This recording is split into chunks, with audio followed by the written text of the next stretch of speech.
La monnaie, on s'en sert tous les jours, mais s'est-on déjà vraiment posé la question de savoir ce que c'est, d'où ça vient?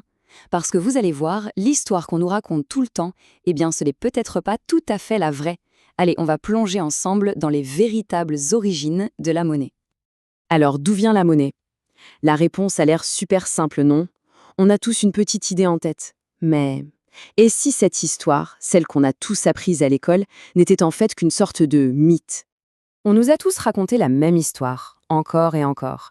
L'idée, c'est qu'avant la monnaie, il y avait le troc, l'échange direct, quoi.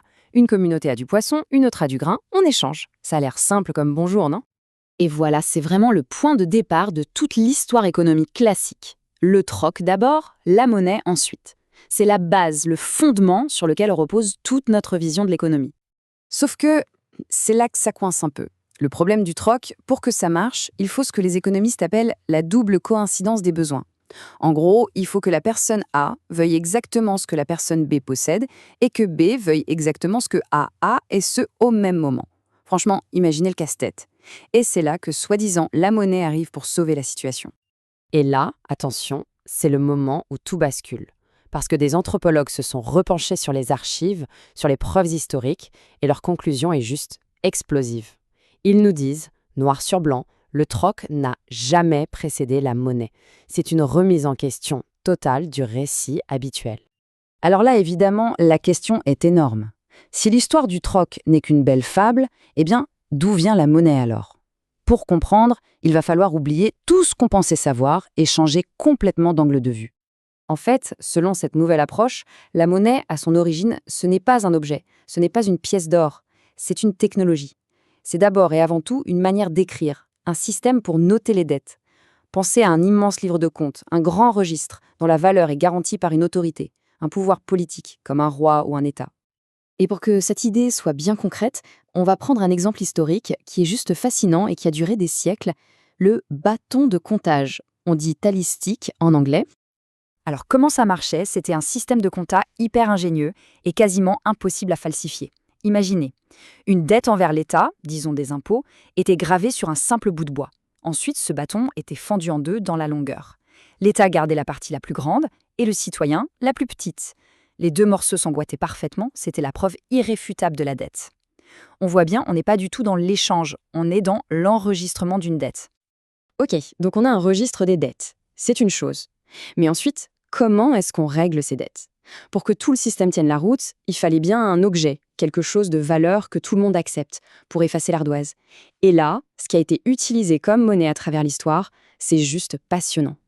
Et là, oubliez l'or et l'argent un instant. Figurez-vous que pendant plus de 3000 ans, la monnaie la plus utilisée à l'échelle mondiale, sur des continents entiers, de l'Afrique à l'Asie, c'était un simple coquillage, le kauri. C'est lui qui était le roi. Et ce succès, ce n'était pas du tout un hasard. En fait, les kauris avaient toutes les qualités d'une bonne monnaie. D'abord, ils sont solides. Ils sont aussi super faciles à transporter, on peut les additionner facilement pour faire des petites ou des grandes sommes, et surtout, leur forme est tellement unique qu'ils sont très difficiles à contrefaire. Bref, l'outil monétaire quasi parfait. Regardez bien ce chiffre, 80 000. Comme ça parlait juste être un nombre, un peu abstrait. Mais derrière ce chiffre se cache une réalité absolument tragique qui nous rappelle à quel point la monnaie a un pouvoir bien réel. Voilà ce que ça représentait. Au XIXe siècle, au Bénin, dans le terrible contexte de la traite négrière, 80 000 kauris, c'était le prix d'un homme réduit en esclavage.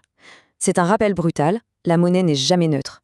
Elle est toujours connectée à des rapports de force et à des réalités sociales, parfois au plus sombre de notre histoire.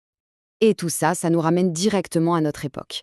Parce que ce principe de base, l'idée d'un registre et de la confiance, eh bien c'est plus pertinent que jamais pour comprendre notre système financier actuel.